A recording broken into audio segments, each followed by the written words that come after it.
I woke with the taste of a much older death still in my mouth, and my hands, when I lifted them, were young. That is the part I will never forget, the hands. I had watched them go to ruin across the long years, the knuckles swelling, the founder's ring loose on a thinning finger, the grief printed into them like the grain in old wood. And now they were smooth again, strong. A young man's hands, gripping a bedpost I had ordered burned for firewood a lifetime ago because I could not bear to look at the room it stood in. The light was wrong.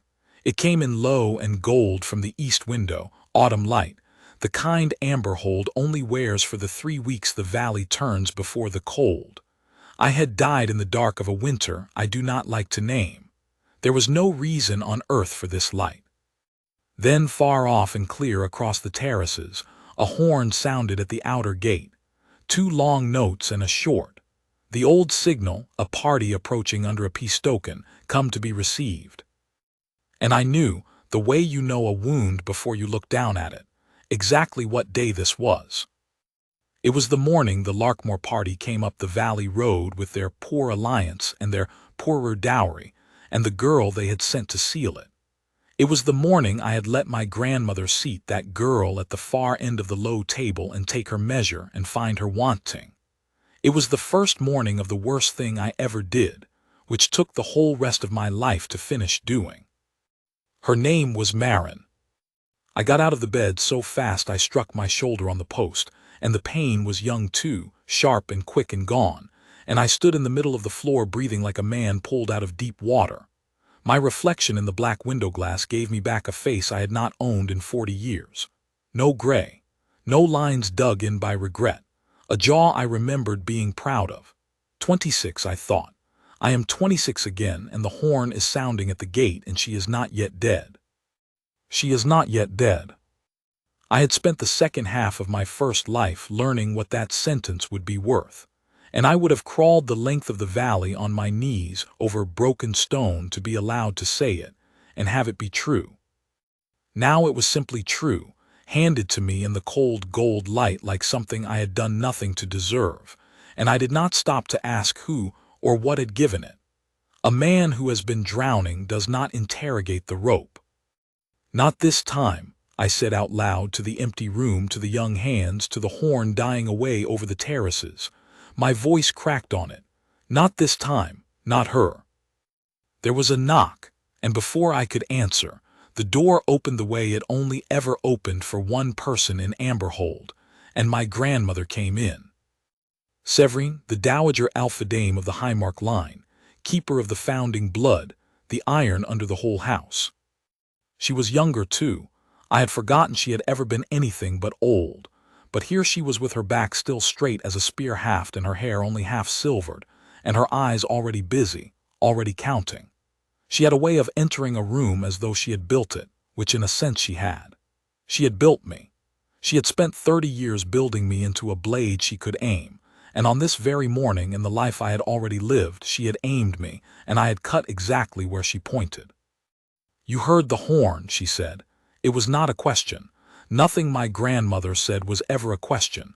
Questions gave away that you did not already know the answer, and she never gave anything away. The more people are at the gate, their whole shabby train of them. You'll receive the girl in the low hall after the noon meal briefly and be seen to be gracious, and that is all the graciousness this alliance requires.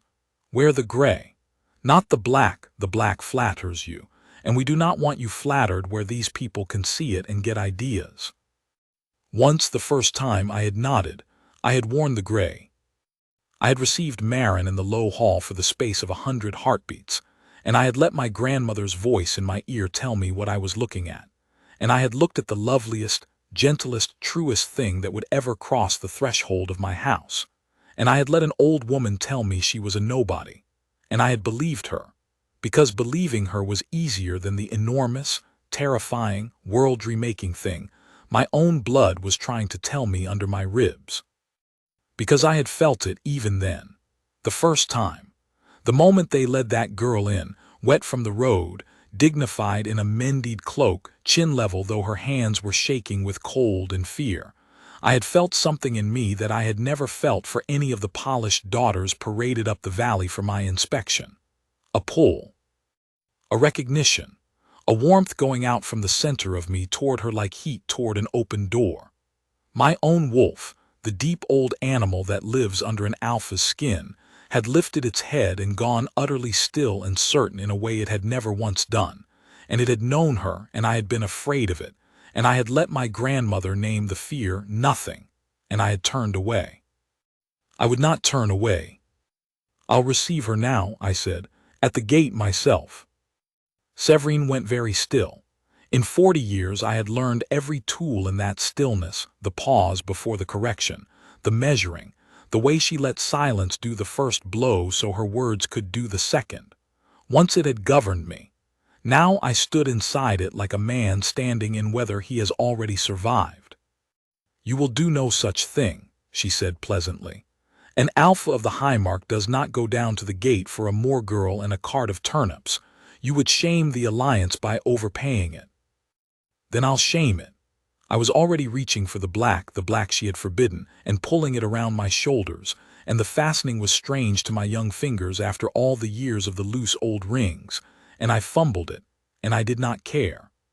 "I'll go down and receive her myself in the black, with the household turned out, and if the whole valley thinks I overpay for the Larkmoor alliance, let them. Let them wonder what the alpha sees that they don't. Emeric, she used my name the way she used everything as an instrument. What has gotten into you?" I looked at her. My grandmother, whom I had loved, whom I had obeyed, who had held the founding blood of our house like a knife and used me as its edge, and who had kindly, reasonably, in that pleasant governing voice, arranged for my true mate to be cast out into a winter that killed her. Also the Highmark line could marry higher and hold more. She did not know yet that she had done it. In this morning it was still only a plan in her, an intention, a set of pieces she had already begun to move. She would move them the same way again if I let her. She did not think of herself as cruel. That was the terrible thing about her. She thought of herself as a steward, and she counted the girl at the gate as she counted turnips, and she would spend her the same way, without heat, without hate, for the good of the house. 40 years of obedience got into me, I said, and then got out again. "Excuse me, grandmother, my guest is waiting." I went past her out the door, and behind me I heard the silence change, the measuring silence become a different silence, the silence of a woman recalculating. I had never in my life walked out of that silence before. It felt like stepping off a cliff and finding, absurdly, mercifully, that I could fly. Amber Hold in the low gold light was more beautiful than I had let myself remember. It sits where the valley bends, a citadel of warm amber stone raised course by the founder 11 generations back, its terraces stepping down to the river in vineyards and orchards, and the long gray-gold sweep of the pack's grazing land. In autumn the whole valley burns quietly, the vines gone red, the birches gone to coin gold, the far slopes russet with dying bracken, and the light comes in sideways and turns the stone to honey. I had grieved in that citadel for 40 years and stopped seeing it. Now I came down the great inner stair 2 at a time, and the household scattered out of my way in astonishment, and I saw it, all of it, as though for the first time, because it was the first time I would live it right.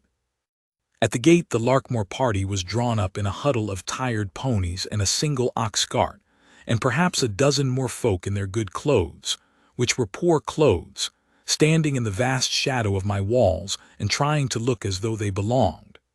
Their headman, a broad old wolf named Calvin, whom I had barely bothered to look at the first time, stepped forward with his cap in his hands. And behind him, half a step back, in a cloak the color of wet slate with the hem mended in a thread that did not quite match, stood Marin.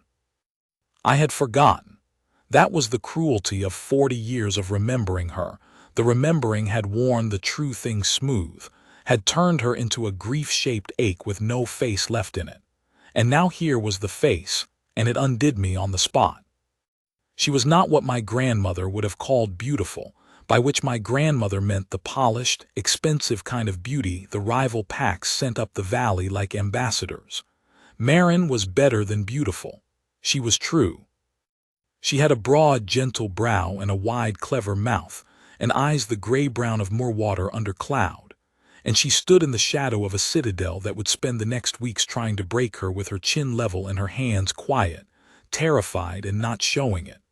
And she was, without knowing it, the single most important person alive in the whole burning valley, and only I knew. And when I came through the gate in the black cloak I had been forbidden, with the household spilling out behind me and the horns of my own house sounding to receive her, the deep old animal under my skin came up out of 40 years of grief and stood at its full height and turned toward her. And it was not like a wolf going still, and it was not like a bell, and it was not like anything I had a word for at 26 the first time.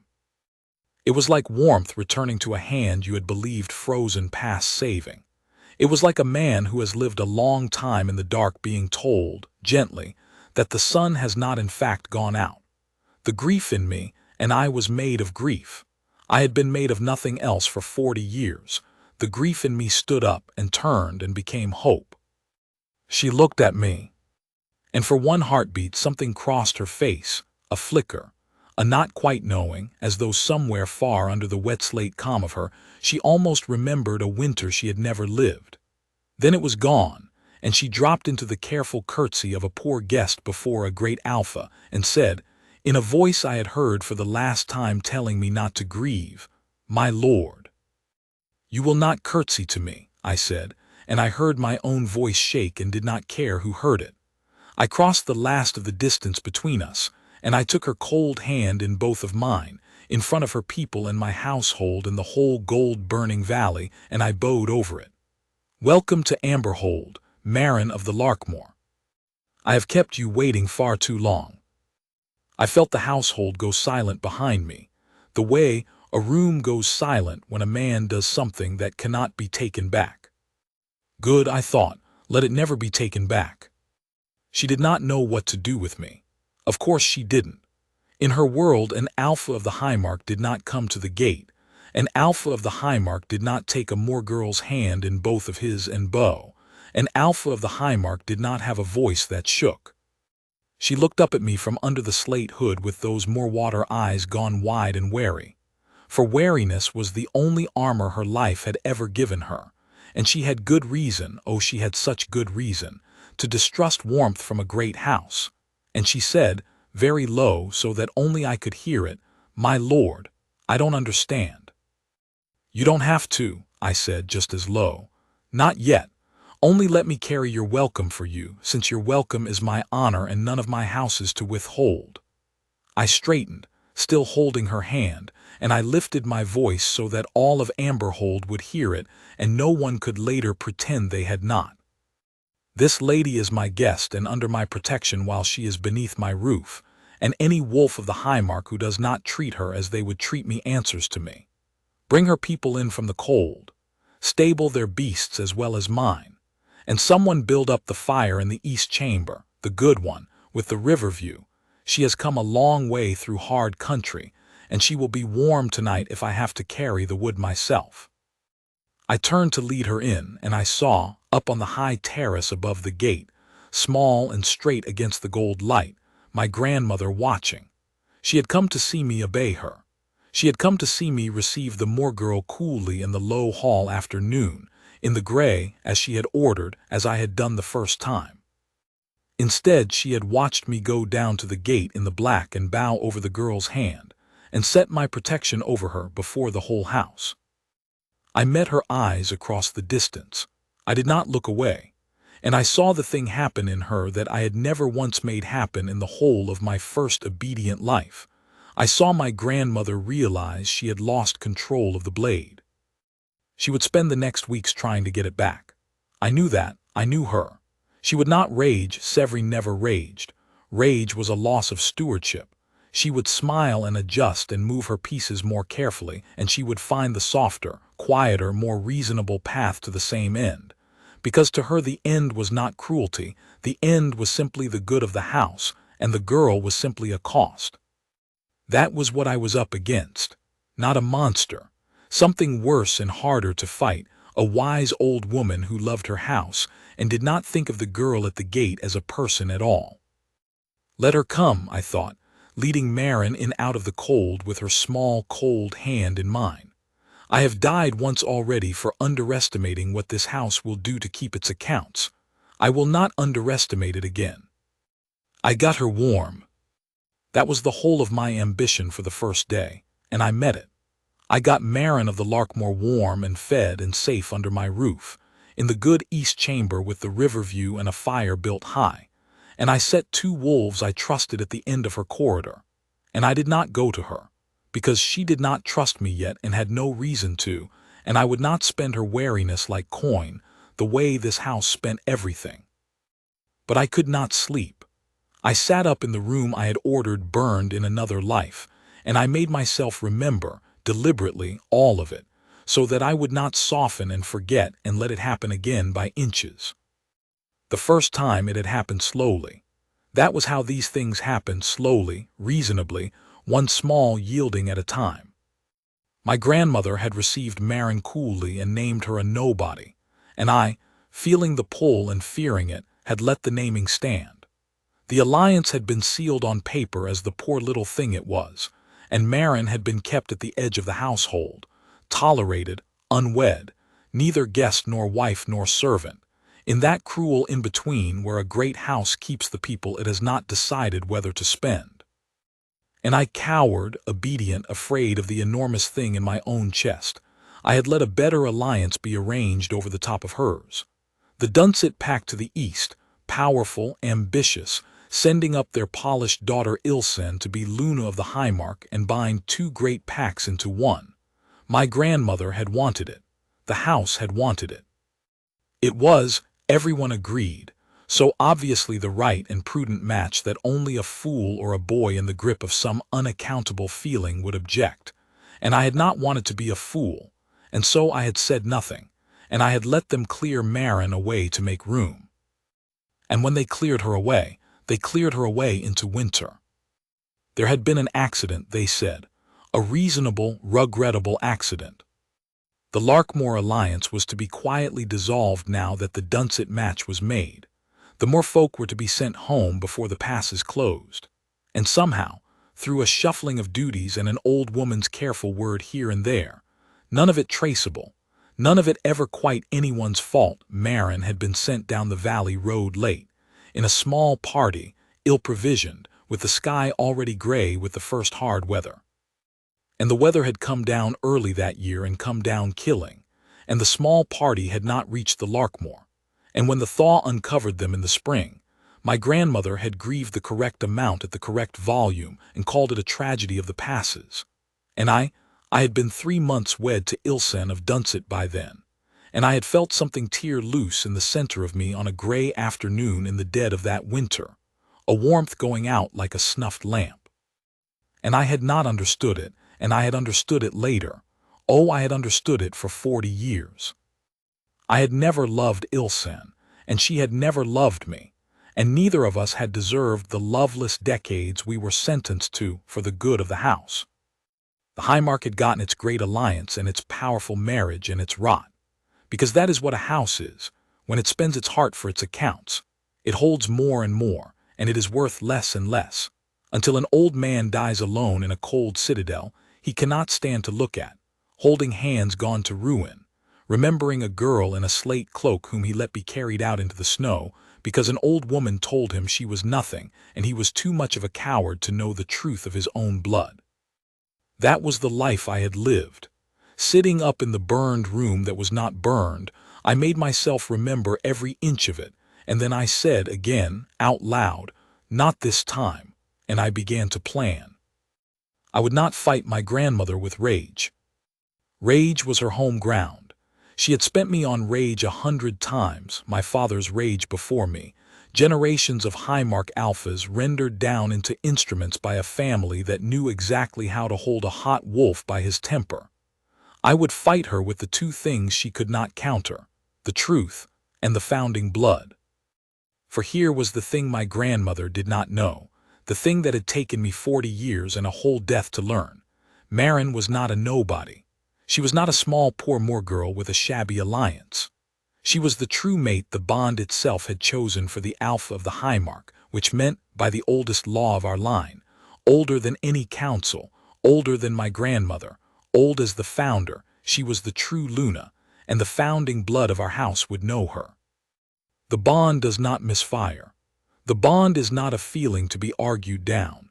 It is the deep law of what a pack is, and it had chosen her. And a house that spends its true Luna for a better alliance is a house that has cut out its own heart to sell. The first time, I had never let it be tested because I had been too afraid to let it be true. This time I would prove it in front of them all, in front of the council and the rival packs and my grandmother, at the succession rite itself, where in my first life I had stood up and named Ilsen of Dunset my Luna and let Marin be carried out to die. This time I would let the founding blood speak. I would let the founder's hearthstone speak. The hearthstone, I had not thought of it in years, not truly. It sat where it had always sat, in the deep old hall at the heart of Amberhold, the first hall, the founding hall, before the great house grew up around it. A wide, low stone of dark banded rock set into the floor where the founder had built his first fire when he raised this pack out of nothing. The story said it had glowed once, that when the true blood of the line touched it, the founding fire woke in it, a deep gold heat, the pack's own heart made visible. It had not glowed in 11 generations. My grandmother called that superstition. My father had called it superstition. I had called it superstition too, in my obedient way, and never once laid my hand on it to find out, and never once thought to bring the Moor girl to it. I would bring the Moor girl to it, and I would let it decide. But not yet, not while she was cold and frightened and did not trust me. First I would keep her warm and keep her safe and earn, not demand, earn the right to be believed. And I would watch my grandmother's pieces move, and this time I would know every move before she made it. The weeks that followed were the strangest and best of either of my lives, because I lived them knowing exactly what was coming and set myself, over and over, small victory by small victory, against the wearing down that had killed her the first time. It comes in small cruelties, the wearing down. That is how a great house destroys someone it has decided is a cost, not with a blow, but with 1,000 small subtractions, each one deniable, each one reasonable, until the person simply has no place left to stand and can be swept out with the leaves. The first time, they had seated Marin at the far end of the low table, below the salt, among the poor cousins and the pensioners, and served her last and least. This time I sent word to the steward before the first meal that Marin of the Larkmoor would sit at my right hand, and when the steward, an anxious wolf named Pole who had spent his life reading my grandmother's wishes, came to me white-faced to say that the dame had instructed otherwise, I said, gently, because none of this was Pole's fault. The dame keeps the house's accounts, Pole, and I honor her for it. But I keep the house's honor, and my guest sits at my hand. And she sat at my hand, in the great gold-lit hall, below the banners of 11 generations, and the whole household saw it, and my grandmother watched from her place with her pleasant, unreadable face and said nothing, and adjusted. The first time, they had let the polished young wolves of the household treat Marin as a joke, the Moor girl, the turnip bride, mimicking her plain speech and her mended cloak behind their hands, and worse than mimicking. This time when I heard one of them, a preening young cousin of the Dunset party who had come up early to prepare Ilsan's way, make some remark in the yard about the smell of the moors, I did not rage. I simply crossed the yard and stood in front of him until the yard went quiet and said, "Say it again." He did not say it again. Then apologize to the lady whom you have insulted, and to me, whose guest you have insulted, and to the founder whose hall you have shamed. And then take yourself back down the east road to Dunset, and tell them the Highmark keeps a courteous house.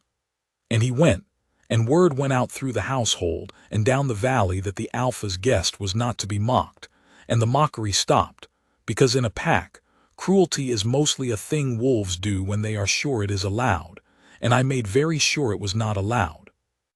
And Marin slowly, warily, a day at a time, began to unfreeze.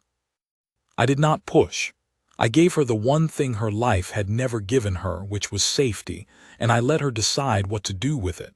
I ate beside her and did not fill the silence with demands. I found what she loved and made room for it. She loved growing things that I learned early, watching her hands come alive over the herbs in the Citadel's neglected physic garden, a walled plot gone to ruin that no one at Amberhold had tended in years. She had healed people on the moors. She had the knowledge in her hands, the deep patient knowledge of roots and seasons and fevers, the kind of worth a great house does not count because it cannot be spent for an alliance. I gave her the garden. I had the walls repaired and the beds turned, and told the household that the physic garden was the Lady Marin's and hers alone, and I watched something ease in her, week by week, as the ruined plot came back to green under her hands. "You'll spoil me, my lord," she said to me one afternoon, kneeling in the turned earth with a smudge of it across her cheek, the low gold light on her, and she said it lightly, but I heard the wariness still under it, the question she was too polite to ask. "Why? Why are you doing this?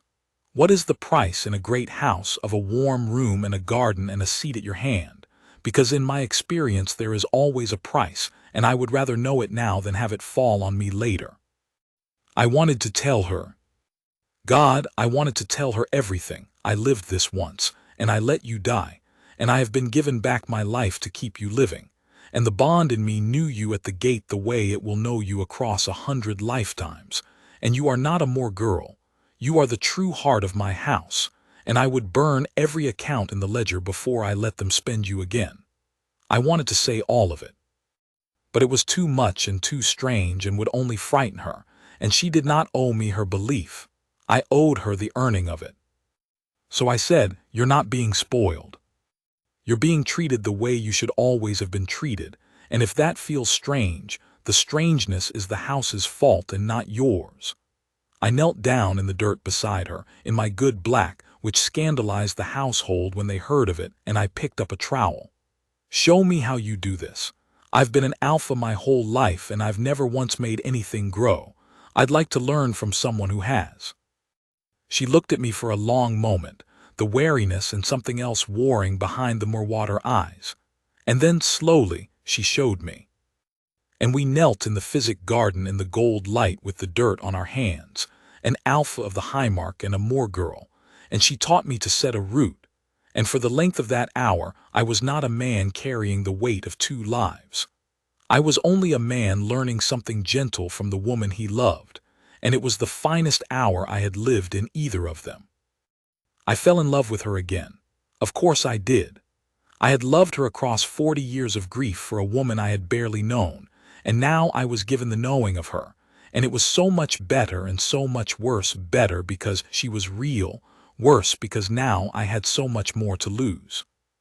Every day I loved her more, and every day the winter came a day closer, and every day I felt my grandmother, somewhere in the house, patiently moving her pieces.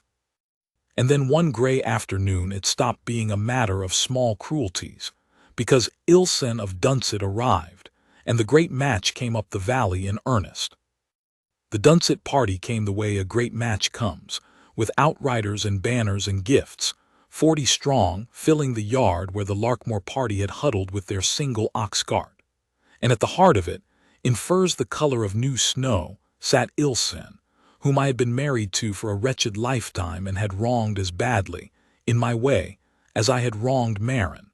For she had not asked for the loveless decades any more than Marin had asked for the snow.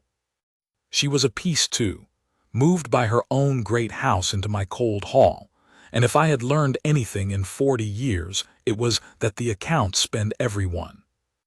I received her with honor because she deserved honor, and I watched my grandmother come alive. This Ilsen, the Dunsett match, this was Severine's true field, and she took it with relief, because here at last was a piece she understood how to move. She could not fight me directly over the Moor girl. I had made the girl's protection too public, too plain. But she could build the Dunsett match up around me like a wall, brick by reasonable brick, and let the sheer obvious rightness of it press Marin to the edge and over. It was the same strategy as the first time. It had worked the first time. And the terrible thing was that it was not, on its face, wrong. An alliance with Dunsett would make the Highmark the greatest power in the whole reach of the valleys. It would end the border skirmishes. It would fill the granaries. My grandmother was not proposing a wickedness. She was proposing a prudence, and asking only that I spend for it one small poor moor girl who did not truly count.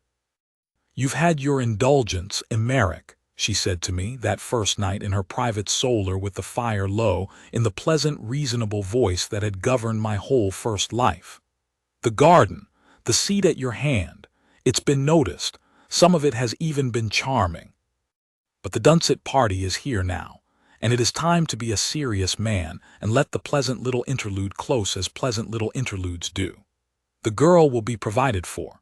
She'll go home to the Larkmoor with a good dowry portion for the goodwill of the alliance, more than her people have seen in a generation, and she'll marry some moorwolf and grow her herbs and be perfectly content, and you will marry Ilsen of Dunsett and make this house the greatest in the reach. Everyone will be better for it. Even the girl. She'll go home to the Larkmoor, down the valley road." And I heard, under the reasonable voice, the exact machinery beginning to turn that had killed her the first time, the plan to send her away, down the road, before the passes closed into the coming weather. It would not look like murder. It would look like generosity. That was the genius of it and the horror of it. "And if I don't," I said. My grandmother sighed the way you sigh at a boy being difficult. "Then you shame the Dunsett, who have come 40 strong under a match token, and you make an enemy of the strongest pack in the East for the sake of a moor girl, and the council will not have it, and I will not have it, and the house will not have it. There are limits, Emmerich, even to what an alpha may indulge. You are not the Highmark. You are its steward, as I am, as your father was. The line is greater than you. You will do your duty to it." The line is greater than you. How many times had I heard it? How many times had it worked? It was the sentence they had built me on, the idea that I was nothing, that the blood was everything, that my heart was a thing to be spent for the accounts of a house 11 generations old. And it had killed the only true thing that blood had ever produced. I looked at my grandmother across the low fire, this woman I loved, who loved her house, who would murder its heart to balance its ledger and never once feel the knife go in. And I understood that I would never persuade her, because to persuade her I would have to make her see Marin as a person, and she had spent 70 years training herself not to see anyone as a person, only as a cost or a gain. There was no argument that would reach her. There was only proof she could not deny. The oldest proof, the founding blood. "You're right that the line is greater than me," I said, and I saw her relax, thinking she had won the way she had won the first time. "So let the line decide, not the council, not the Dunsett, not you, grandmother, and not me, the founding blood. At the succession rite before them all, let the founder's hearthstone name the true Luna of the Highmark. If it names Ilsen of Dunsett, I will marry her that same hour and never speak the moor girl's name again. And if it names Marin, you will hold your peace and hold the house's peace, and let its true heart live." For the first time in either of my lives, I saw my grandmother afraid. She hid it fast, she was a master, but I had spent 40 years learning that face, and I saw it, the flicker of fear, and under the fear the first cold seed of a decision. Because she did not believe in the hearthstone. Of course she didn't. It was superstition, a cold, dark rock in the old hall, glowing only in the stories the servants told. But she believed in me. She believed I believed it. And she saw that I had found a way to take the matter out of her hands and put it into the hands of a thing she could not move. And a woman who cannot move a piece off the board finds another way to take it off. She agreed pleasantly. "As you like," she said. "Let the old stone decide. It's been a cold rock since your great-great-grandfather's time, and it will name no one. And when it names no one, you will come to your senses and marry sensibly, and we will speak no more of moor girls." And she smiled, and I bowed, and I left her solar, and I knew, with the cold certainty of a man who has watched this housework, that she had just decided to make sure Marin of the Larkmoor was gone from Amberhold before the rite, before the stone could speak, down the valley road, into the weather. She would move faster now, so I had to move faster too. I had to prove it before she could hide it. I had to lay Marin's hand on the hearthstone. I went to Marin that same night, though it was late, and I asked her. I did not command. I would never again in either life command her to walk with me to the old hall. She came in a shawl over her nightdress, wary as ever but no longer afraid of me, which was its own small victory, and we went down through the sleeping citadel by candlelight, down past the great hall and the family halls to the oldest part of Amberhold, the founding hall, low-ceilinged and thick-walled, built by the founder's own hands before the house grew grand. And there in the center of the stone floor lay the hearthstone, wide, dark, banded, cold, unremarkable, a rock you would walk over 1,000 times and never notice. "My lord," Marin said softly, looking at it, and then at me, "why have you brought me here in the middle of the night to see an old stone?" And I found that I could not do it by trickery. I could not simply ask her to touch it and watch and say nothing. She had given me her wary trust, week by week, and I would not spend it on a test she did not understand. She deserved the truth, all of it, even if it frightened her, even if she thought me mad. So I told her. Standing over the cold hearthstone in the candlelight, I told Marin of the Larkmoor the truth, not all at once, not the whole strange weight of it, but the heart of it. I told her that I had known her, the moment she came through the gate, in a way I had no ordinary word for. I told her about the bond, the deep old law under an alpha's skin, and how it had lifted its head at the sight of her and gone certain in a way it had never once done for any polished daughter of any great pack. I told her that I believed, that I knew in my blood past all arguing, that she was not a small poor moor-girl the house could spend for a better alliance, but the true Luna the founding blood had chosen, and that the founding blood would know her. And I told her about the stone, and what the story said it did when the true blood of the line laid a hand on it, and that my grandmother meant to send her away before it could be tested, down the road, into the coming weather. I did not tell her about the first life. That was too much. It would have to wait if it ever came at all. But I told her everything else, standing over the cold stone with my heart in my hands, and I watched her face, and I was so afraid she would think me mad. She did not think me mad. That was Marin. She listened to the whole strange, impossible speech with her moorwater eyes steady on my face, and when I had finished she was quiet for a long moment, and then she said softly, "I felt it too. The floor of the world moved under me.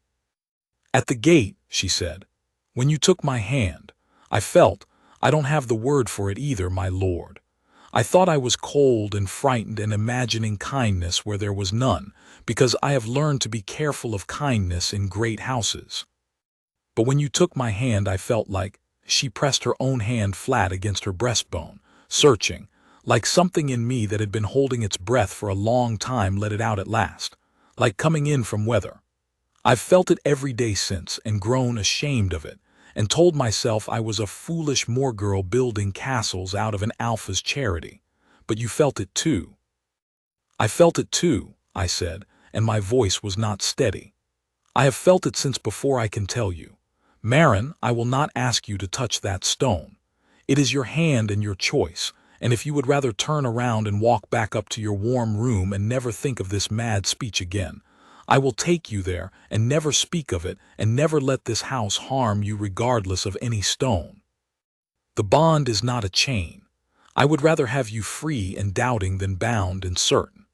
But if you are willing, if you would like to know what I already know, then lay your hand on the founder's stone, and let the founding blood say whether I am mad or whether you are the true heart of my house." She looked at the cold, dark stone for a long time, and then she looked at me, and something in the wary moorwater eyes settled, the way water settles when the wind drops, and she said, "I'm not much afraid of an old rock, my lord. It's the living people in great houses I've learned to fear." And she knelt, and she laid her whole hand flat upon the founder's hearthstone. For a heartbeat nothing happened, and I saw the doubt cross her face, and the beginning of a rueful smile, as though she were about to make a gentle joke to spare us both the awkwardness of an old stone that was only a stone. And then the hearthstone woke. It came up through the dark banded rock like sunrise through cloud, a deep, warm, living gold, rising from under her hand and spreading out through the veins of the stone, filling the old hall with a heat and a light that had not been in it for 11 generations. It was not a cold light. It was the color of the founding fire, the color of the valley in autumn, the color of the low gold morning I had woken to. It was the color of the pack's own heart, made visible, answering to the hand that woke it, and it poured up out of the stone and lit Marin's astonished face from below and threw both our shadows huge and trembling up the founding walls. And in the same instant, on the back of my right hand, an old grief woke and turned to gold. The mate mark. I had worn it my whole first life without knowing what it was, a faint pale scar shape on the back of my hand that had gone gray and dead on a gray afternoon in the dead of a killing winter, 40 years before I understood why. It had been gray since her death. It had been gray since before her death, gray the day I stood at the right and named Ilsen, gray through all the loveless decades, a dead mark on a dead hand. And now, with her palm on the founder's stone and the founding gold rising around us, my mate mark bloomed warm and living and gold, the same gold as the stone, the same gold as the whole answering valley, and I understood that I was not only saving her. I was healing the wound in the world that her death had torn, mending in one gold instant the 40 gray years I had not yet lived, would now never live. Marin snatched her hand back from the stone with a gasp, and the gold did not fade, it stayed, warm and living in the old veins of the rock, filling the founding hall. She stared at it and at me, and at the gold mark blooming on the back of my hand, and her face was full of wonder and terror and something breaking open, and she whispered, "What am I?" "You are the true Luna of the High Mark," I said. I knelt down beside her on the founding floor in the gold light, and I took her hand, the hand that had woken the stone, and I held it as I had held it at the gate, in both of mine, with the mark glowing warm between us. You always were, from the first moment. The bond chose you, and the founding blood knows you, and there is not a house nor a council nor an old woman in all the reach of the valleys with the right to spend the true heart of my line for a better price. You are not a cost, Marin. You are what the whole house is for. And I would have given anything, you cannot know what I would have given, to be the one to tell you so before anyone could tell you otherwise. She was crying quietly the way she did everything, with her chin still level and the tears just spilling over. "The dame means to send me away," she said, "down the road, before the right." "I know," I said. "She will not. I promise you that on the founding gold she will not." Because now I had my proof.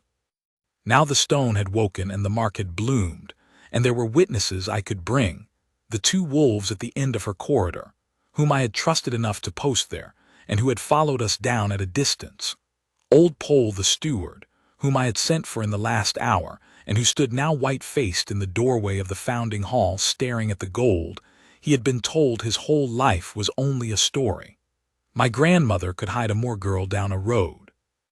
She could not hide the founder's fire from a hall of witnesses, and I meant to light it again in front of them all at the right. But I had underestimated her once, and it had killed the woman I loved, and I would not underestimate her again. So I did not wait for the right to protect Marin. That very night I moved her, with her own consent, from the fine east chamber to a small plain room off my own, with my most trusted wolves on the door and old Odal the hearth-keeper, who had loved Marin from the first day, and wept when she saw the gold on her hand sleeping across her threshold. I told the household openly that the Lady Marin would not travel, would not be sent, would go nowhere down any road, and that any wolf who so much as suggested it would answer to me. I closed every door my grandmother might use to move her peace off the board. And still, 3 nights before the right she tried. It came the way I knew it would come, reasonably, deniably, dressed as care. A message in the small hours brought to Marin's door by a wolf of the household with a torch and an anxious face. The alpha had been taken ill, out at the western shepherd's fold where he had ridden that evening. He was asking for the Lady Marin and for her healer's hands. Would she come quickly, quietly, before the cold set in, down the western track? It was a good lie. It used the two truest things about her, her healer's heart and her love of me, to draw her out of my protection, into the night, onto a road in the first hard weather of the year. The first time in another shape, a lie like that had worked. This time it broke on the plain rock of the truth I had given her, because Marin of the Larkmoor knew now that she was the true heart of my house, and no longer a moor girl who could be summoned into the dark. And she did the one thing the plan had not accounted for.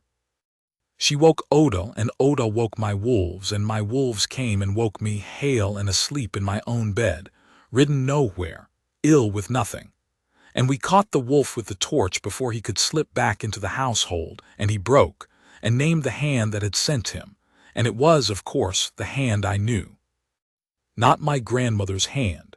My grandmother never held the knife herself. It was my cousin Reborn, Severine's other instrument, the poor cousin she had raised alongside me as a second edge in case the first should fail, who stood to hold the succession himself if I disgraced myself over a moor girl and the council set me aside. He had done the dame's small dark work for years. He had been, I did not doubt, the hand behind the accident of the passes the first time, though no one had ever known it and I had never thought to ask. This time I had him, torchlit and named in the yard before the household, 3 nights before the rite. I did not kill him. I want that known, because it would have been easy and the old hot Highmark blood wanted it. I did not kill him, and I did not let my wolves tear him, though they wanted to, and I did not degrade him. I had learned, across 40 gray years, what a house becomes when it spends its heart for its accounts, and I would not begin my true reign by spending in kind. I stripped Reborn of his place and his name in the Highmark and put him out the gate at dawn with a horse and a road portion and an exile's brand and the whole household watching, and I said, so that all of them would hear it and carry it, "You raised your hand against the true Luna of my house. By the old law I could take your life for it.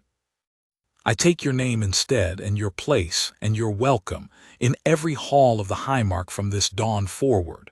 Go and be no one, which is what you tried to make of her. The founding blood remembers what you did. So do I." And then I went to find my grandmother, because it was time, at last, to end it between us, not with rage and not down in the dark, but in the founding hall, over the Coldigan stone, before the rite. She was waiting for me there, of course she was. She had heard about Reborn, the whole citadel had. And she had gone in the gray hour before dawn, to the one place in Amberhold that was hers older than it was mine, the founding hall, and she stood over the hearthstone cold and dark again now, an ordinary rock with her straight back and her half-silvered hair and her pleasant unreadable face, and she watched me come, and she said before I could speak, "You've made an enemy of the Duncet, disgraced your cousin, and set the council against you, all for a moor girl. I hope she is worth the ruin of your house, Emeric, I truly do." "She is the house," I said. "You just can't see it, grandmother, because you spent 70 years teaching yourself not to. I know how it happened. It happened to me too. They teach us that the line is everything and we are nothing, that our hearts are costs to be spent, and we grow up and we spend them and we spend everyone else's too, for the good of a house that gets richer and emptier every generation. You are not wicked. That's the worst of it. You genuinely believe you are its steward. But a steward who would murder the heart of the thing she stewards to balance its books has forgotten what the thing is for." Something in her face moved. "I have never murdered anyone," she said, and for the first time there was heat in it, the first heat I had ever heard in Severine. "No," I said. "You never held the knife. You moved the pieces and someone else held the knife and the passes did the rest, and you grieved the correct amount and called it a tragedy. That is how a great house murders, grandmother, reasonably, deniably, dressed as care. I know because, and I stopped because I could not tell her the rest, could not tell her that I had watched her do exactly this once already, in a life she did not remember, that I had let her, that it had cost me everything. I could not say it. But I could not quite keep it out of my voice either, and she was a master of faces, my grandmother, and she heard something in mine she could not account for, some grief far too old for a man of 26, and I saw her look at me strangely and go quiet, and not finish whatever she had meant to say. "Test the stone at the right if you must," she said finally, very low, and the pleasantness was gone from her voice. There was only an old woman in it now, tired and afraid and beginning, perhaps only beginning, to wonder. "But know this, Emeric, if it names her and you set aside the Dunsett match, the world I built for this house comes down. All of it. Every alliance, every gain, every safety I spent my life securing. You will have your Moor girl in a smaller, poorer, weaker house. Is that what you want? To be loved in a house that cannot protect what it loves?" "I want a house worth protecting," I said. "Yes, a smaller one if it must be smaller, a poorer one if it must be poorer, but one that does not murder its own heart.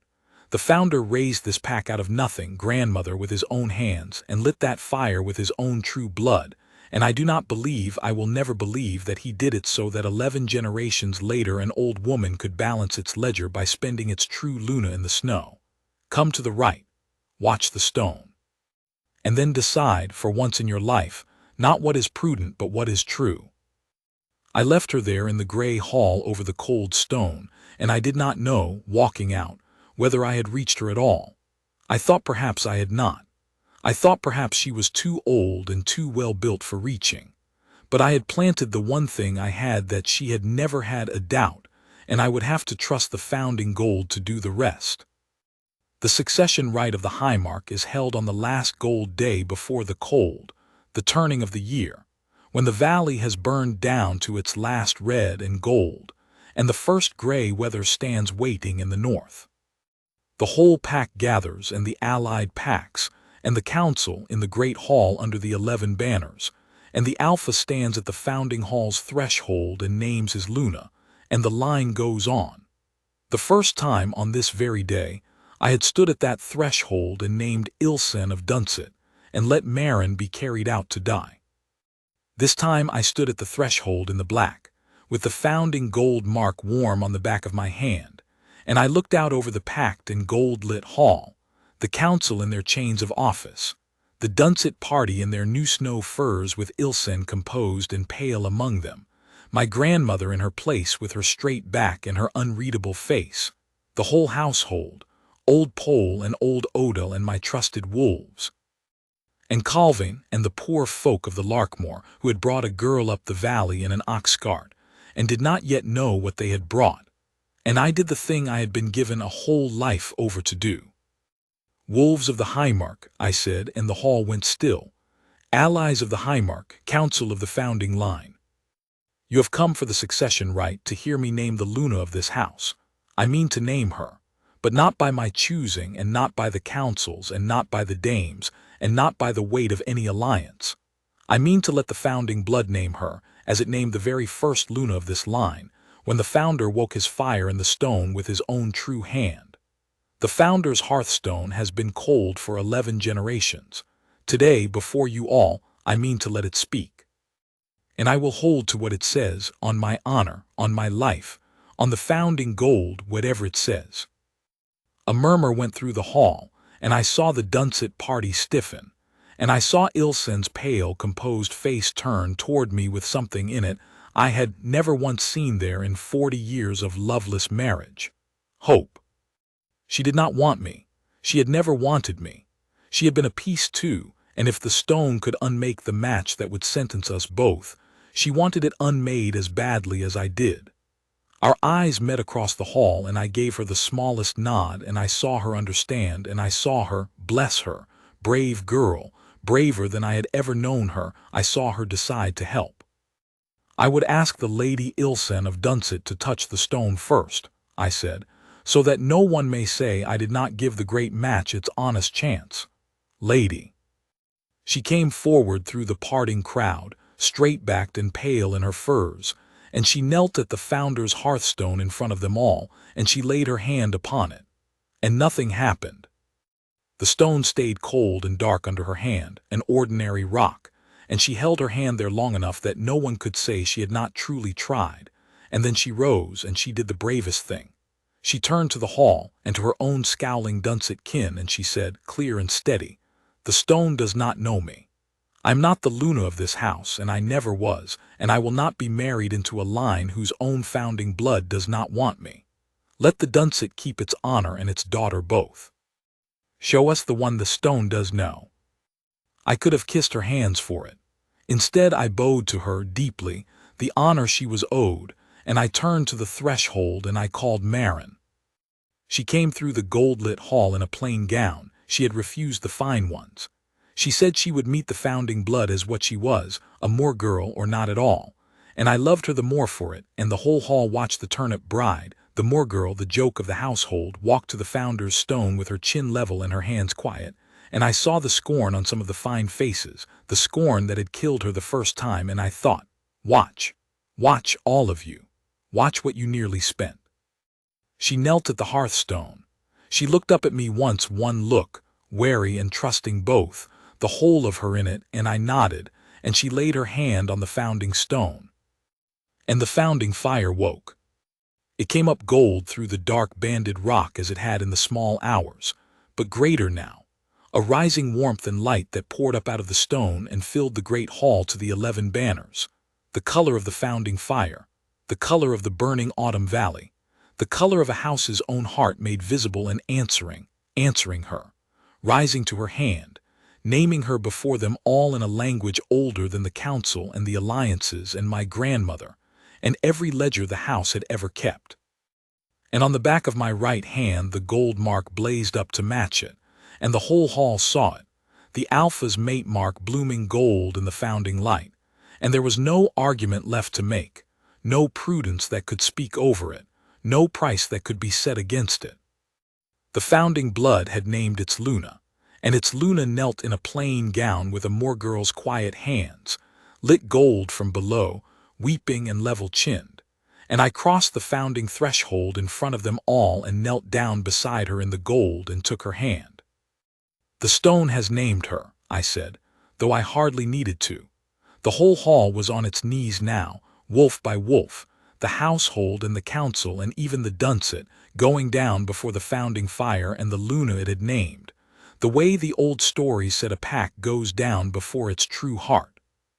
Marin of the Larkmoor is the true Luna of the Highmark, chosen by the bond, named by the founding blood, and I will spend the rest of my life, and my voice broke on it, on the rest of my life, because I knew, as none of them could know, exactly how long and how gray and how empty the rest of my life had been the first time, and exactly what it was worth to be able to promise it now.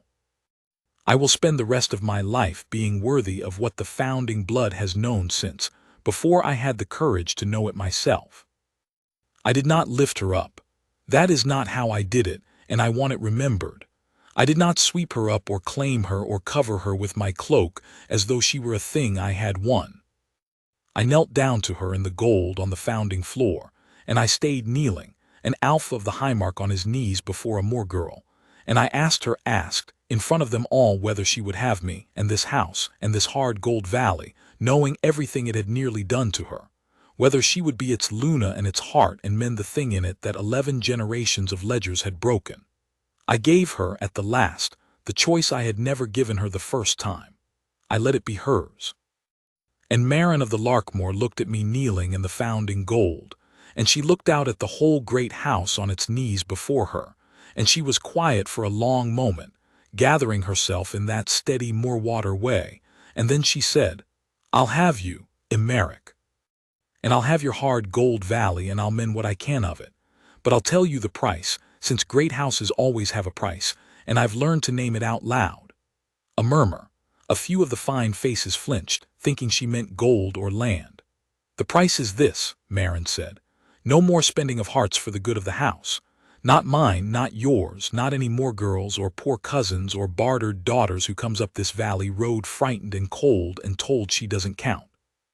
If I am the heart of this house, then I'll not have it purchasing its greatness with anyone else's. That's my price. Pay it and I'm yours, and gladly." And I said, "Paid," in front of the council and the packs and the founding gold. And I heard, somewhere in the hall, an old woman make a small broken sound.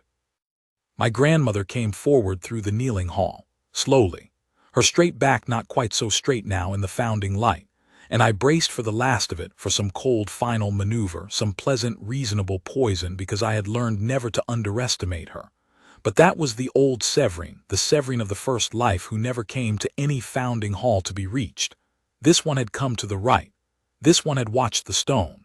And this one, when she reached us, did not look at me. She looked at Marin. She looked, I think, for the first time in 70 years, at a person, the Moor girl she had counted as a turnip and a cost, and had meant, without heat, without hate, to spend in the snow.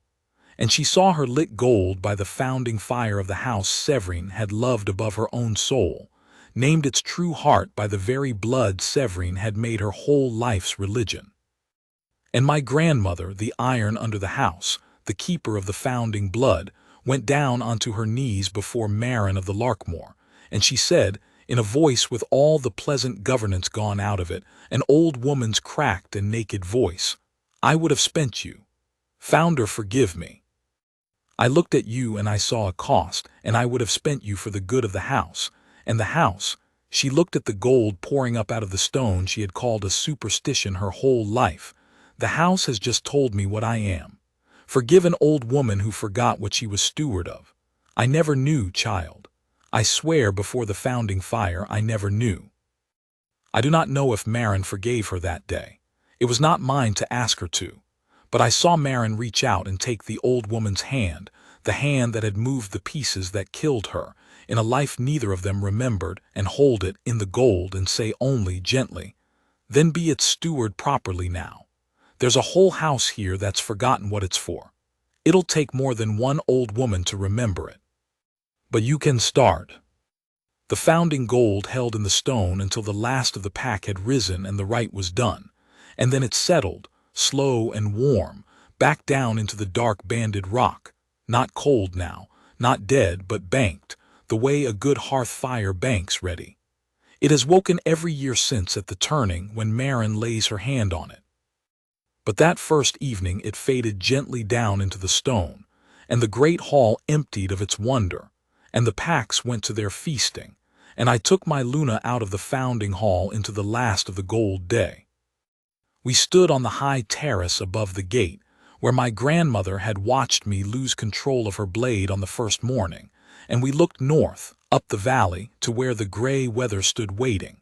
The killing weather. The winter that had taken her the first time was up there, gathering, and it would come down the valley in a few days as it always came, hard and early and white.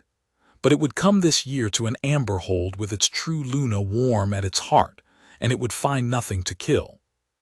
It would find her in the good rooms with the fires high, and the physic garden put to bed under straw, and the founding stone banked and warm. It would find her walking the halls she was made for, mending a house that had forgotten what it was for. It would find her, in years to come, teaching more craft to fine wolves' children in the great hall and healing the poor cousins the accounts had never bothered to count, and standing between this hard gold house and every frightened person who would ever again come up the valley road told they did not matter. The winter could come. It would come. Let it come. She was warm and she was mine and she was alive, and no ledger in the world would ever spend her again. Marin leaned into me on the high terrace in the last gold light, and she said, watching the gray north with those steady Moorwater eyes, "You look at that coming weather like you know it, my lord, like it did you some wrong once." And she was so nearly right and so gently right that I could not answer her for a moment. "It did," I said at last, "a long time ago, in a life I hope you never have to know about, but it's answered for now." She did not ask me to explain. That was Marin. She only slid her cold hand into my warm one, the marked gold between our palms, and she stood with me on the terrace and watched the winter come, unafraid of it, warm against my side. And I held the hand I had once let go. in a house I had once let ruin her, under a founding gold that had waited 11 generations to name her. And I thought that a man could live 100 lives and never again be given a gift like this one. The same road, the same gate, the same girl in a slate cloak, and the chance this time to keep her. The first hard snow came down the valley 3 nights later, white and killing, the very weather that had taken her once. I woke in the dark to the sound of it against the glass, the old dread rising in me out of 40 gray years. And then I turned, and she was there, warm and breathing and safe in the founding house, her hand curled open on the coverlet with the gold mark faint and living on my own, and the dread went out of me like weather passing, and did not come back. I lay a long time listening to the snow that could not reach her, in the amber house at the bend of the Gold Valley, and for the first time in either of my lives, I was not afraid of the cold.